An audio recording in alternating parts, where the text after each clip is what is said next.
I took the appointment card between my fingers like it was rare glass and marked the beginning of my silent war. My name is Peyton, and 6 months ago I thought I knew what love looked like. I thought it was Zane bringing me coffee in bed, his hands tracing my growing belly, whispering about our future. I thought it was the way he'd kiss my forehead when I couldn't sleep, promising everything would be perfect once our baby arrived. I was wrong about a lot of things. "You're glowing," Amara said, her manicured fingers adjusting the napkin on my lap like I was a child who couldn't manage it myself. "Motherhood suits you." The lie slipped from her lips so easily I almost believed it. Almost. But I caught Zane's reflection in the restaurant window, the way his eyes swept over me like he was cataloguing defects. My loose dress, the way I shifted uncomfortably in my chair, how I'd barely touched my salmon because my stomach still felt foreign, unreliable. 2 months already, Abel chimed in, raising his wineglass. Time flies when you're adjusting to the new normal. New normal.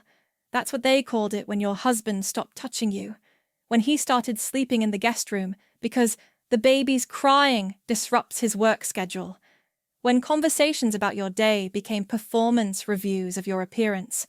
"Speaking of adjustments," Zahn said, that smile spreading across his face, the one that used to make my heart skip. Now it made my chest tighten. "I have something for you, babe." He reached into his jacket pocket and pulled out a small envelope. Cream-colored, expensive-looking. The kind of envelope that should contain jewelry or love letters. "What's this?" I asked, though something cold was already settling in my stomach. "Open it." My fingers trembled as I lifted the flap. Inside was a business card, Dr. Miranda Santos, plastic surgery, and a brochure with a woman's torso on the cover. Before and after photos, tummy tucks, breast lifts, body contouring. The table went quiet except for the soft jazz playing overhead and the clink of silverware from other diners who were probably having normal anniversary dinners. Normal conversations. Normal gifts. "I know it's been hard," Zine said, his voice gentle, caring, the voice that used to comfort me during late-night feedings. "Your body went through so much. This is my gift to you, bringing sexy back." Amara clasped my hand. Her grip was firm, possessive. "You're so lucky, dear. Most men wouldn't invest in upkeep like this. Zane really sees your potential. Potential, like I was a fixer-upper house. Like the body that had grown and delivered their grandson was just raw material waiting for renovation."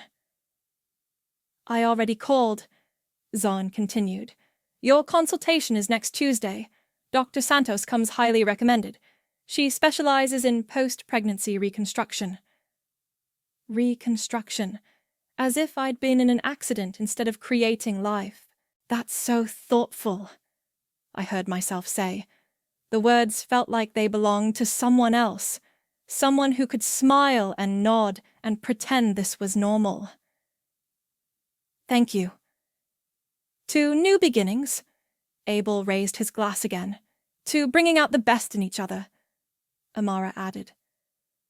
"To my beautiful wife," Zahn said, his eyes meeting mine across the table. "And to fixing what needs fixing." They all drank.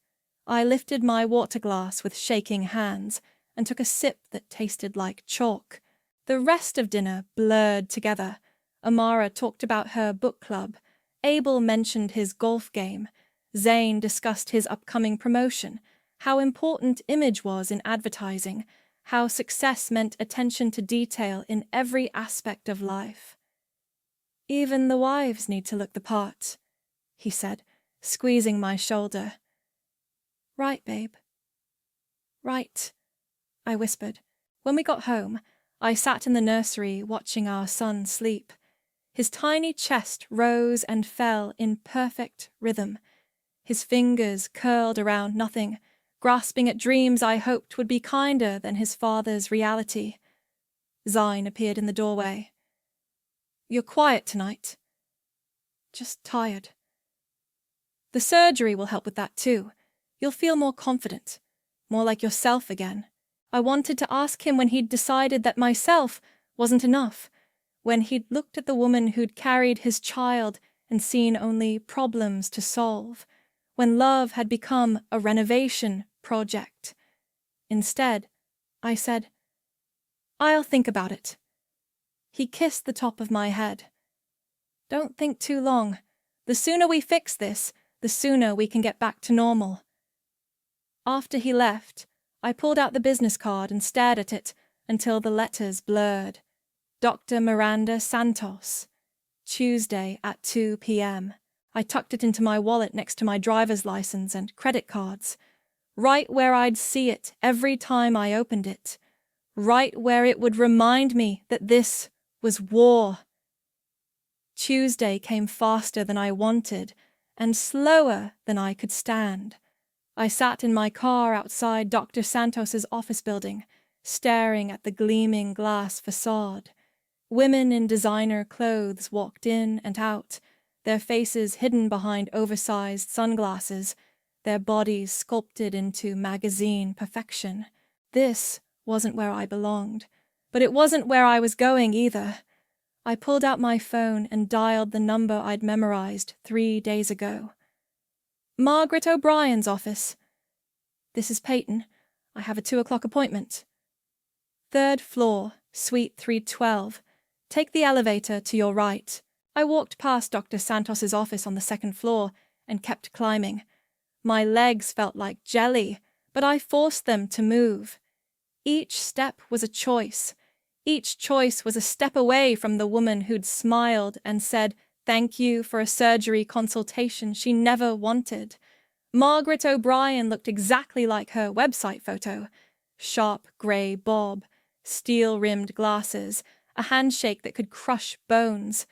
Her office smelled like leather and expensive coffee. "Sit," she said, gesturing to the chair across from her desk. "Tell me everything." "I don't know where to start." "Start with how long you've been married." 3 years. We met at a conference. He was presenting on brand identity, and I was there for my marketing firm. He was charming, funny. He made me feel like I was the only woman in the room. And when did that change? I thought about the pregnancy, how Zane had been attentive at first, taking pictures of my growing belly, talking to the baby through my skin. But somewhere around month 7, the camera stopped coming out. The conversation shifted from excitement to concern about bouncing back. After I gave birth, he started making comments about my body, little things at first. Maybe we should get a gym membership. This dress used to fit differently. Then bigger things. Such as, he told me my postpartum body disgusted him. Not in anger, that would have been easier. He said it like he was being helpful, like he was doing me a favor by pointing out my flaws. Margaret wrote something on her legal pad. "What about finances?" "Joint checking and savings. He handles most of the bills. I have access to everything, but he manages it." "Do you work?" "I'm on maternity leave. I was planning to go back part-time when the baby turns 6 months." "Good. We'll need to document your earning potential. What about assets? House, cars, investments?" "The house is in both our names. 2 cars, both financed. He mentioned some investments, but I don't know the details." Margaret leaned back in her chair. "Here's what's going to happen. You're going to go home and act normal. Loving wife, grateful for his gift. Meanwhile, you're going to gather every financial document you can find. Bank statements, tax returns, investment accounts, insurance policies. Everything. What if he notices? He won't. Men like your husband don't think their wives are smart enough to plan ahead. They mistake compliance for stupidity. She slid a business card across the desk. This is a private investigator. She specializes in financial discovery. She'll help you find accounts you don't know about. You think he's hiding money? I think men who give their wives surgery brochures for anniversary gifts don't do anything without calculation. We need to know what we're dealing with. I stared at the card. Sarah Mitchell, private investigator, another woman who made a living cleaning up men's messes. What about custody? Document everything. Every cruel comment, every time he prioritizes his image over your well-being, every instance where he fails to bond with the baby. Keep a journal, date and time everything. He's not a bad father. He's not a good husband. The court will notice the pattern. Margaret opened a file folder and pulled out several forms. These are preliminary documents. Don't sign anything yet, but read through them. Divorce petition, custody arrangement, spousal support calculations. My hands shook as I took the papers. How long will this take? If we do it right, 3 to 4 months. If we do it fast, 6 weeks. What's the difference? Fast means he doesn't see it coming. Right means you get everything you deserve. I thought about Zahn's promotion party next month. How he'd been planning it for weeks, talking about impressing his boss, making the right connections. How important his image was to his career. Can we do both? Margaret smiled for the first time since I'd walked in. Now, you're thinking like a winner. I left her office with a folder full of documents and a phone number for a therapist who specialized in documenting emotional abuse. The elevator ride down felt different than the ride up. Lighter, somehow, despite the weight of what I was carrying. In the parking garage, I called Zahn. Hey, babe. How did it go? Really well. Dr. Santos is amazing. She thinks she can help. That's great news. When can you schedule the surgery? She wants to see me again next week to discuss options. Perfect. I'm proud of you for doing this. It's going to change everything. I know, I said, watching my reflection in the car window. It really is. Margaret's words echoed in my head as I drove home. We'll need to move quickly before he smells the fire. The fire was already burning. He just didn't know it yet. Playing the perfect wife turned out to be easier than I expected. Maybe because I'd been doing it for months without realizing it. Coffee's ready, I called to Zane as he adjusted his tie in the hallway mirror. And I packed your lunch. Thanks, babe. You're the best. He kissed my cheek, the same spot he'd kissed 1,000 times before. Don't forget your appointment with Dr. Santos today. Already in my calendar. Good girl. The words made my skin crawl, but I smiled and waved goodbye like a dutiful wife. The second his car disappeared around the corner, I was in his home office with a box of file folders, bank statements, tax returns, investment portfolios I'd never seen before, a life insurance policy with a beneficiary I didn't recognize, some trust fund with his family's name on it. I photographed everything with the burner phone Alice had slipped me yesterday during our accidental coffee shop encounter. Busy morning? Alice had asked, sliding into the booth across from me. Just the usual. Baby stuff. Right. She'd glanced around the coffee shop, then leaned forward. I brought you something. The phone was small, basic, the kind you could buy with cash at any convenience store. Alice, what is this? Insurance, in case you need to make calls you don't want traced. I don't understand. I know what Zane did to you. The surgery thing. It's all over the office. My face burned. He told people? He bragged about it. Said he was investing in his wife's confidence. Made it sound like charity work. I wanted to disappear into the booth cushions. I can't believe he... There's more.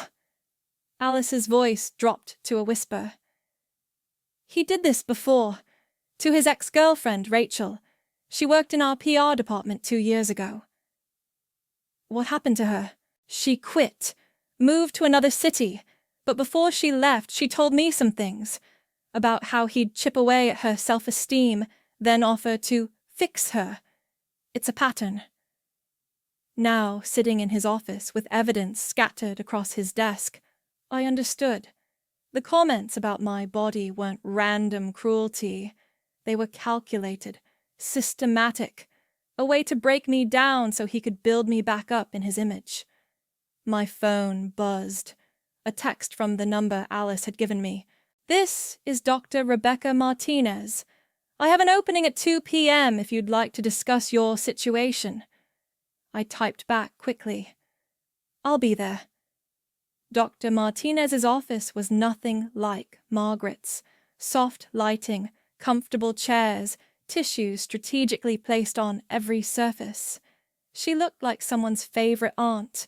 Warm eyes, gentle smile, the kind of person you'd trust with your secrets.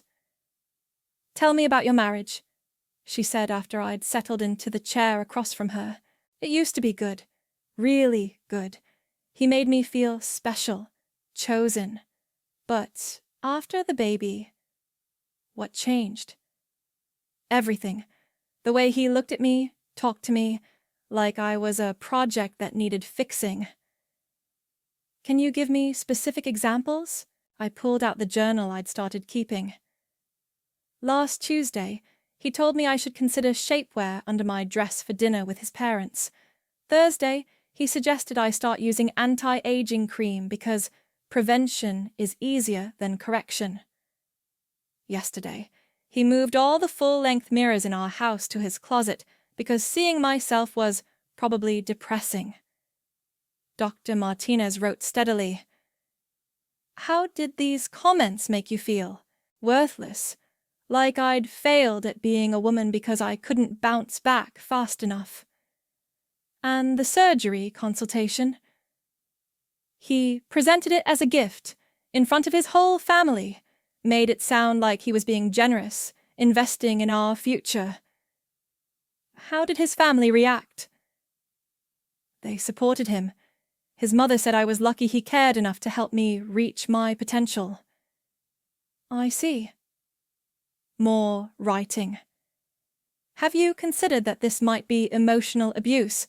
The words hung in the air between us. I'd been thinking them for weeks, but hearing someone else say it made it real. Yes. Good. Recognition is the first step toward healing. After the session, I sat in my car reading the notes she'd given me. Signs of emotional abuse, resources for victims, a treatment plan that would create a paper trail of Zane's behavior. My phone rang. Zahn. Hey, how is Dr. Santos? Great. She's really thorough. Wants to see me twice a week for a while. Twice a week? That seems excessive. She said it's important to address the psychological aspects too.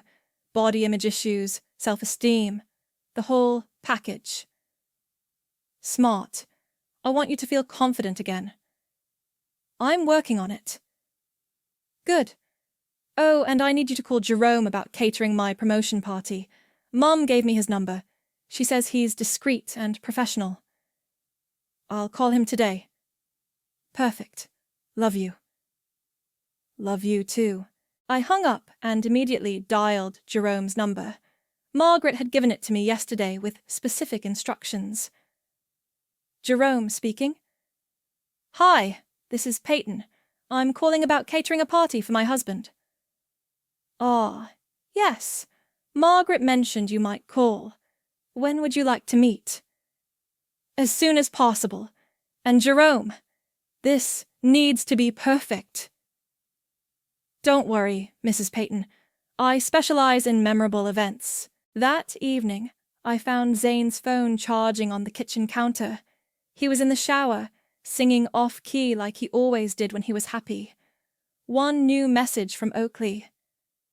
"She'll thank you someday. You're doing what Dad never had the balls to." I screenshot the message and deleted it from his phone. Then I went to check on the baby, who was sleeping peacefully in his crib, unaware that his mother was planning to burn his father's world to the ground. The fire was spreading. Soon everyone would smell the smoke. The dinner party at the Hendersons was exactly the kind of event Zane lived for.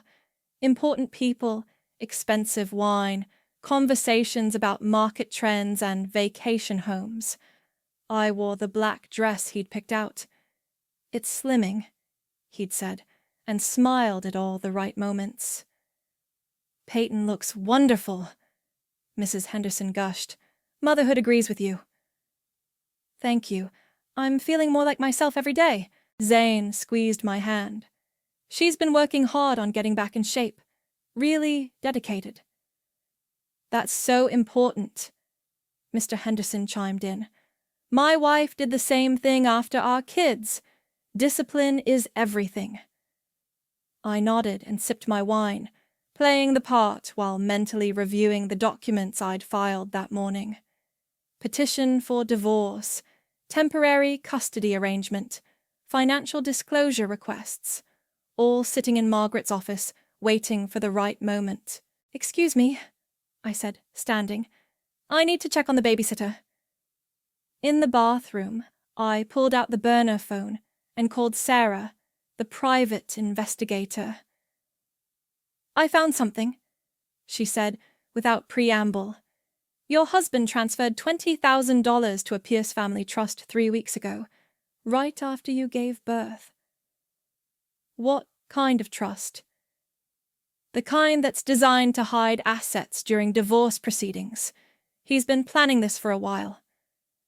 My legs felt weak. "Planning what?" "To control you. The surgery, the comments about your body, even the timing of his promotion party. It's all calculated. He wants you dependent and grateful." "How do you know about the party?" "Because the venue deposit came from that same trust. He's using your joint money to fund his celebration while hiding assets from you." I gripped the phone tighter. "Can you prove it?" "Already have. Bank records, wire transfers, the whole paper trail. Margaret's going to love this." Back at the table, Zane was holding court about his upcoming promotion. "The party's going to be incredible," he was saying. "Peyton found this amazing caterer, very exclusive." "Where are you having it?" Mrs. Henderson asked. "The Meridian Club.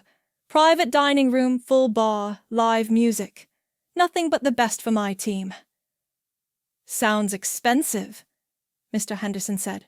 "Worth every penny. Image is everything in advertising. You have to invest in success." I smiled and nodded, thinking about how he'd invested our money in his success while planning to leave me with nothing. The next morning, I met Jerome at a coffee shop downtown. He looked exactly like Margaret had described, mid-40s, professional but approachable, the kind of man who could blend into any crowd. "So, tell me about this party," he said, sliding into the booth across from me. 50 guests, Zane's promotion celebration. His family will be there, his boss, most of his colleagues. "And what kind of service are you looking for?" "The kind that makes a statement." Jerome smiled. "I specialize in memorable events. What did you have in mind?" I pulled out a folder and slid it across the table. "Everything you need to know is in there. Guest list, timeline, special requests." He flipped through the pages, his eyebrows rising slightly. "This is very detailed. I want everything perfect. No mistakes, no surprises." "Understood. And the other matter we discussed?" "Margaret will handle the legal documents. You just need to make sure they're delivered at the right moment. Consider it done. That afternoon, I had my regular session with Dr. Martinez. She was documenting everything: Zahn's comments, his family's enabling behavior, the pattern of emotional manipulation. "How are you feeling about moving forward?" she asked, scared, but also relieved, like I'm finally doing something instead of just surviving. That's a healthy response. You're reclaiming your agency. What about after, when it's all over? Recovery takes time, but you're stronger than you think. The fact that you're here, planning your escape, proves that. I left her office feeling more centered than I had in months. The baby was with Alice, another part of our carefully orchestrated plan. Having a support system made everything feel possible. At home, I found Zahn in his office, on the phone with someone from work. "No, the numbers are solid," he was saying. "The Henderson account alone will boost our quarterly projections by 15%. He waved at me and mouthed, 5 minutes. I used those 5 minutes to photograph more documents, investment statements showing accounts I'd never heard of, a second life insurance policy, a prenup I'd never signed but somehow existed in his files. "Sorry about that," he said, hanging up. "Work never stops." "I know. How's the party planning going?" "Great. Your caterer called today. Very professional. He's handling everything." "Good. I want it to be perfect for you." "It will be. This promotion is going to change everything for us.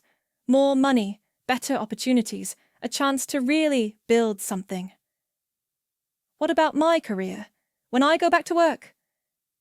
"We'll see. With the new salary, you might not need to work full-time.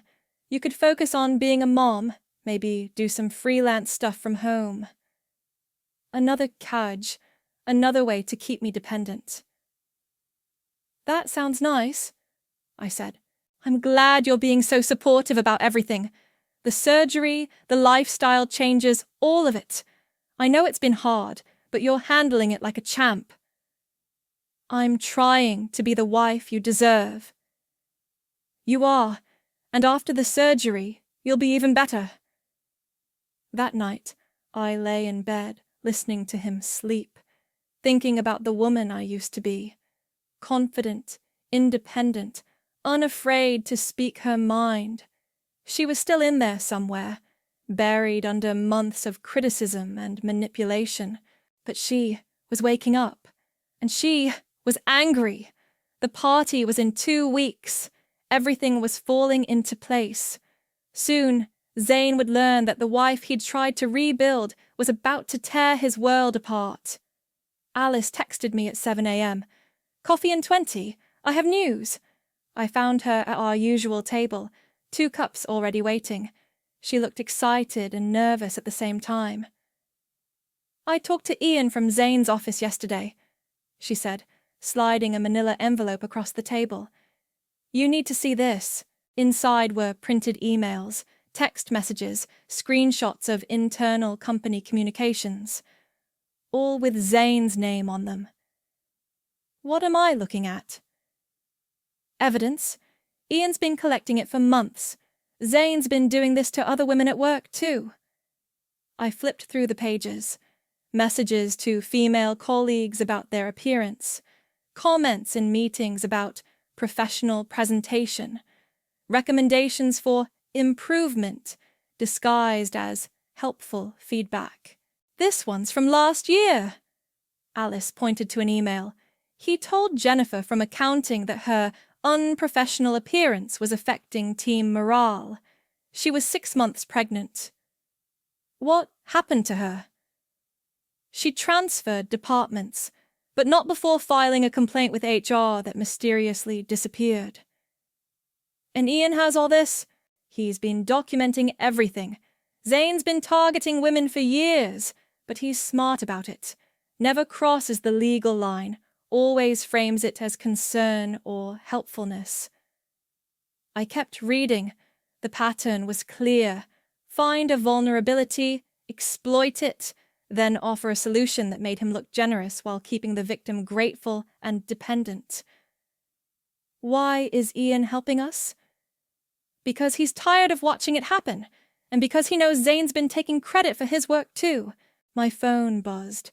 A text from an unknown number. "This is Ian. Can we meet today? I have more information." I showed Alice the message. She nodded. "He's solid. Quiet, but solid. And he hates Zane almost as much as you do." 2 hours later, I met Ian at a diner across town. He was younger than I'd expected, maybe early 30s, with the kind of tired eyes that came from working for someone like Zane. "Alice said you might be able to help each other," he said, sliding into the booth across from me. "She showed me some of your documentation." "That's just the beginning. I've been building a case for months, but I needed someone with standing to make it matter." "What kind of standing?" "A victim. Someone he's hurt directly. Someone with credibility." I thought about Dr. Martinez's notes, the therapy sessions, the documented pattern of emotional abuse. "What do you need from me?" "Nothing yet. But when you're ready to move, I can make sure the right people see the right information at the right time." "What's in it for you?" "Justice. And maybe a chance to start my own agency without Zane sabotaging every client relationship I've built." He pulled out another folder. "This is what really matters. Financial records showing how he's been manipulating company resources, expense reports, client billing, project budgets. He's been skimming for years." "Skimming how?" "Inflating costs, billing personal expenses to client accounts, taking kickbacks from vendors. Small amounts, but consistent. The kind of thing that looks like honest mistakes until you see the pattern." "And you can prove this?" "I can prove all of it, but I need leverage, something to make sure he can't retaliate." "What kind of leverage?" "The kind that comes from having his personal life implode at the same time his professional life falls apart." I understood. Ian wasn't just offering to help. He was proposing an alliance. "When's his promotion party?" he asked. "Next Friday." "Perfect timing. His boss will be there, the whole executive team, probably some clients. Maximum impact." "What are you thinking?" "I'm thinking a lot of people are going to get some very interesting emails that night. Anonymous tips about financial irregularities, suggestions that maybe someone should take a closer look at Zane's expense reports. Can you do that without getting caught?" "I've been planning this for months. I know exactly how to make it look like it came from outside the company." That evening, I called Jerome to confirm the final details. "Everything's set," he said. "The servers know their roles. The timing is perfect, and Margaret's team will be ready with the documents." "What about the other thing?" "Ian's information will be distributed exactly when you need it. Email blasts, anonymous tips to the right people, social media posts that can't be traced back to anyone." "And if something goes wrong?" "Nothing will go wrong. I've been doing this for 20 years. Trust me." At home, Zane was in his office, on another work call. I could hear him laughing, probably making jokes at someone else's expense. "The party's going to be incredible," he was saying. "Career-defining moment, you know? Everything I've worked for." I walked past his office and into the nursery, where the baby was sleeping peacefully. In a week, everything would be different. We'd be free, but Zane's world would be in ruins. My phone buzzed. A text from Oakley. "Can't wait for Friday. Dad says this is going to be the party of the year." I smiled and typed back, "It's going to be unforgettable." Alice had sent me an old voicemail that afternoon. A woman's voice, shaky and defeated. "I thought he loved me, but he just wanted a doll who obeyed. Someone he could mold into whatever he needed. I should have seen it sooner. Rachel. Zane's ex-girlfriend, the one who'd escaped before I did. But I wasn't escaping. I was fighting back, and in 6 days, everyone would see exactly what Zane had created when he tried to break me down and build me back up. A woman with nothing left to lose. 1 week before the party, Zane started pacing. I'd never seen him nervous about a work event before, but he kept checking his phone, adjusting his tie, rehearsing his speech in the mirror. "You're making me anxious," I said, watching him practice his presentation for the 3rd time that morning. "Sorry. This is just really important. Henderson's going to be there, plus the entire executive board. One wrong move and what? You'll still get the promotion. You've earned it. It's not about earning it anymore. It's about proving I deserve it." He sat down next to me on the couch, running his hands through his hair. "Sometimes I feel like I'm one mistake away from losing everything." "That's not true." "Isn't it? Look at Marcus from the Portland office. 1 bad quarter and they transferred him to some dead-end position. Or Jenny from Creative. She missed 1 deadline and now she's doing freelance work." "You're not Marcus or Jenny. No, but I'm not untouchable either. That's why everything has to be perfect. The party, the presentation, even—" He gestured vaguely at me. "The whole package." "I understand." "Do you? Because sometimes I feel like you don't get how much pressure I'm under. How much depends on maintaining the right image." "I get it, Zane. I really do." That afternoon, I met Margaret at her office for our final strategy session. The conference table was covered with documents, divorce papers, custody agreements, financial disclosures, restraining orders. "Everything's ready," she said, sliding a thick folder across the table. "The servers Jerome hired are actually process servers. They'll deliver these during the party, right after Zane's speech." "What about the timing?" "Jerome will give the signal. The documents get delivered. Ian releases his information, and the media contacts start calling. It'll be chaos." "And the baby?" "Alice will have him at the safe house. You'll go straight there after the party." "What if Zane tries to follow me?" "He'll be too busy dealing with the fallout.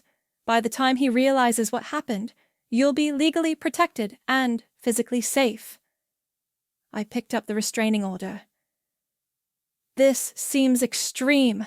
Emotional abuse escalates. When men like Zane lose control, they get desperate. This is insurance." "What about his family?" "Amara gets her own cease and desist order. No contact with you or the baby until the custody hearing." "She's going to be furious!" "Let her be furious. She enabled his behavior. She doesn't get to play victim now." That evening, I started moving essentials to the new apartment. Baby clothes, important documents, a few personal items. Everything else could be replaced. The apartment was small, but clean, with a view of the park where I used to run before I got pregnant. Before Zahn started commenting on my fitness level and suggesting I needed to work harder to get back in shape. "It's perfect," Alice said, helping me set up the crib.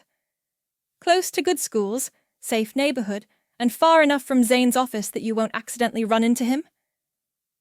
"I can't believe this is really happening." "You're doing the right thing. You know that, right?" "I know. It's just scary. Starting over with a baby, being a single mom, dealing with all the legal stuff." "You're not starting over. You're starting fresh. There's a difference." My phone rang. Zane. "Hey, babe. Where are you? I thought we were having dinner together." "I'm at the grocery store. The baby needed formula." "Okay, but don't be too long. I want to go over the guest list one more time." "I'll be home soon." Love you. Love you too. I hung up and looked at Alice. I just lied to him like it was nothing. Good. He's been lying to you for months. About the money, about his intentions, about everything.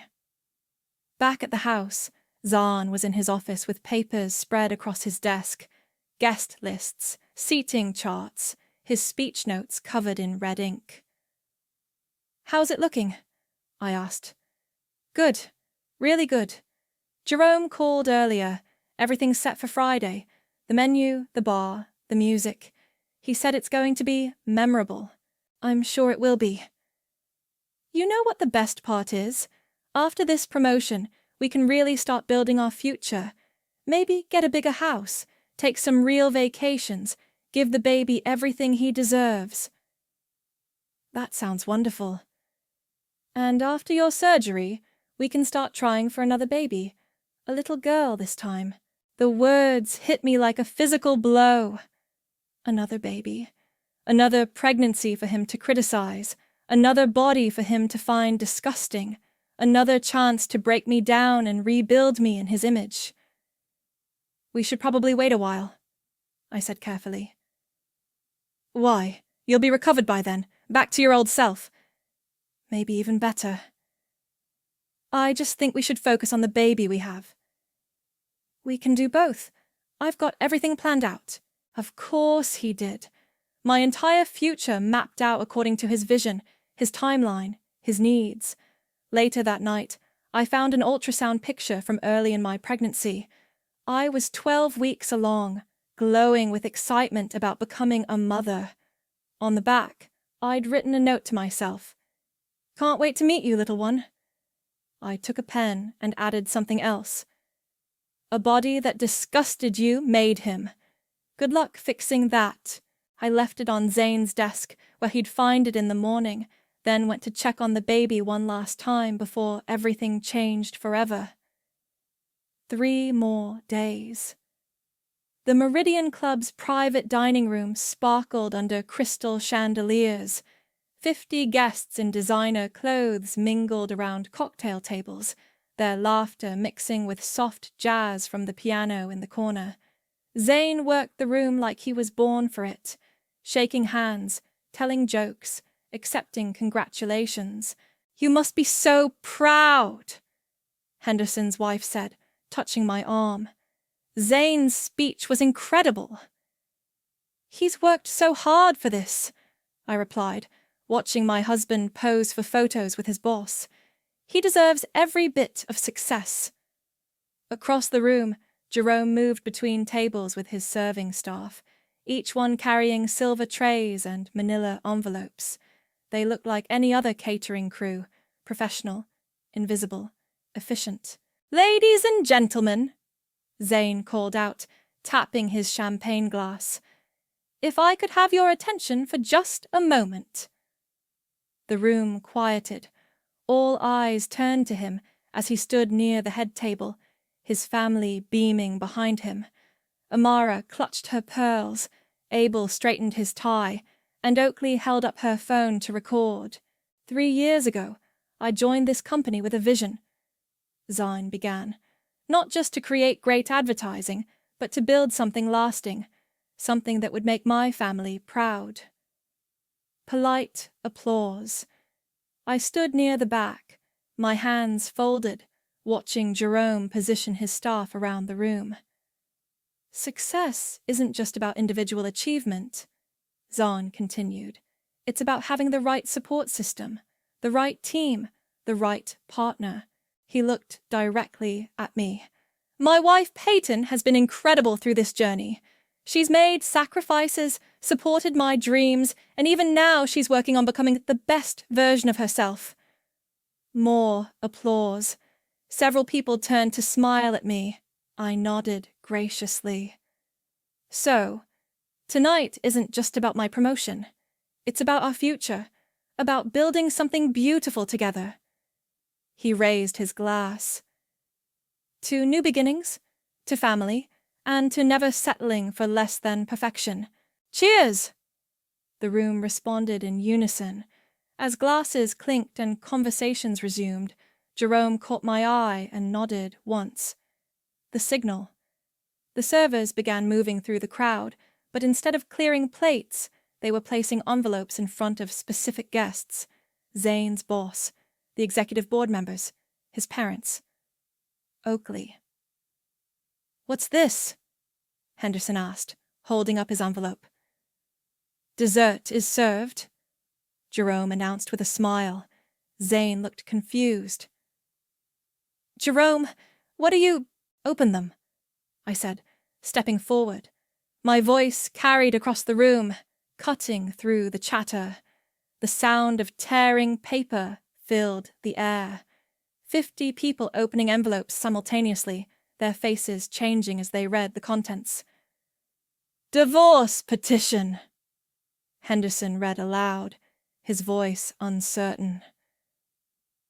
"Custody arrangement," Amara whispered, her face going pale.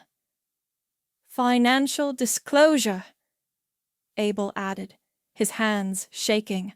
Zine stared at me, his champagne glass frozen halfway to his lips. "Peyton, what is this?"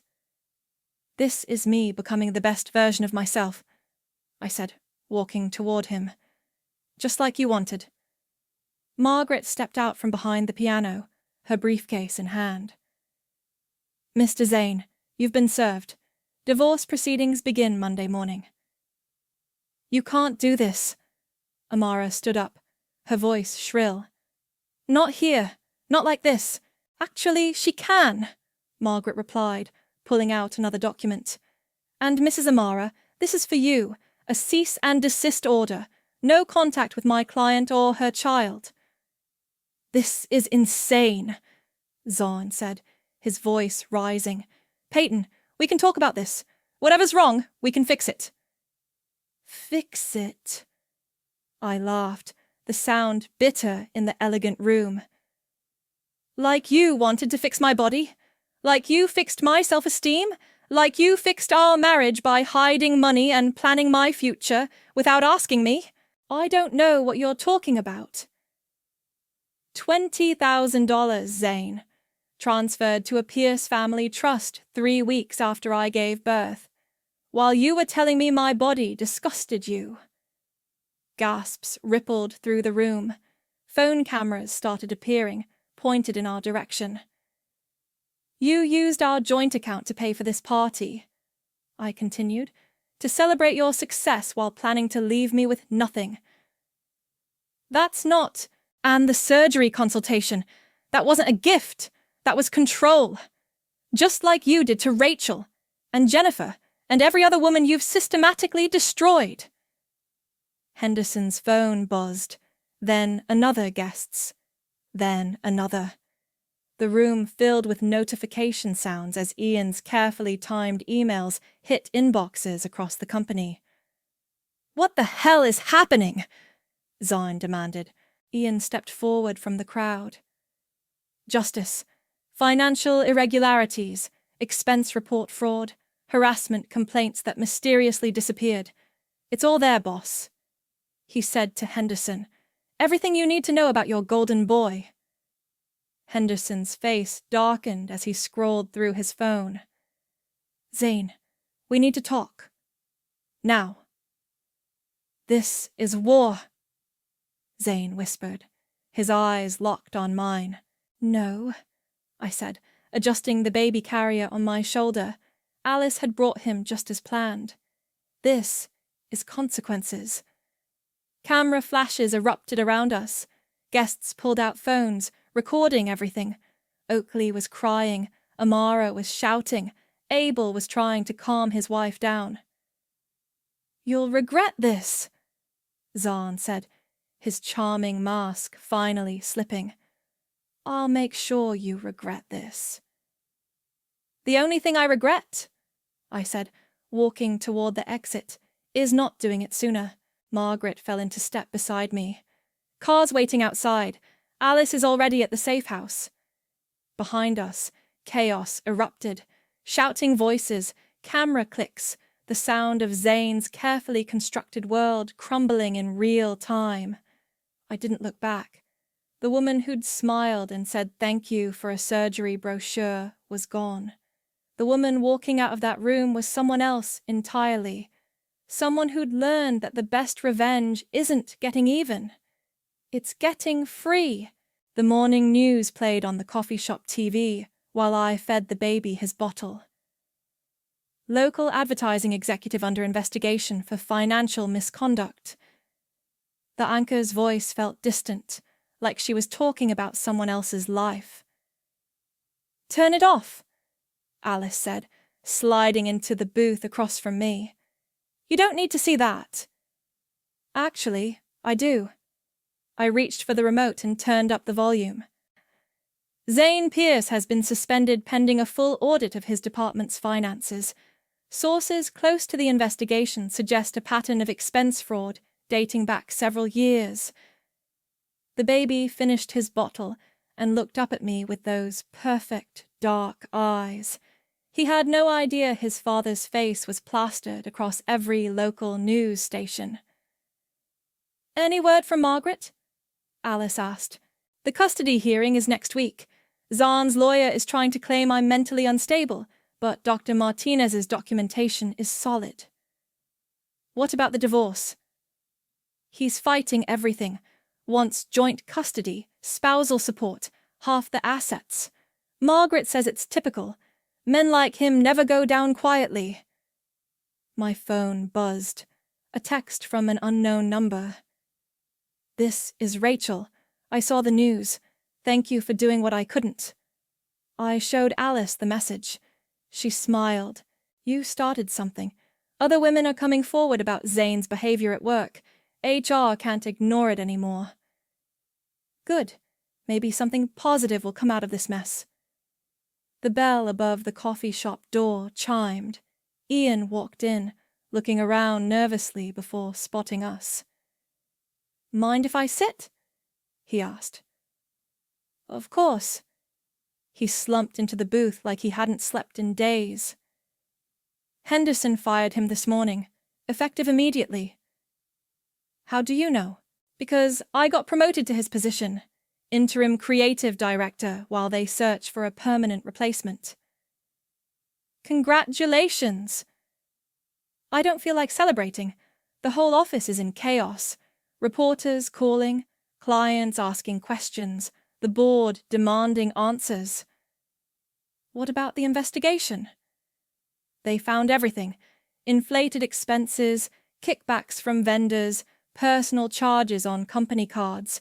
He's looking at criminal charges." Alice leaned forward. "What kind of charges?" "Fraud, embezzlement, maybe tax evasion. The FBI seized his computer yesterday." I adjusted the baby in my arms. "His family?" "Amara's been calling the office non-stop, demanding to speak to Henderson. Abel hired a crisis management firm. Oakley deleted all her social media accounts." "And Zane?" "He's staying at his parents' house. Word is he's drinking heavily, making threats about fighting the divorce." "What kind of threats?" Ian hesitated. "He told someone at the office that you'd pay for humiliating him.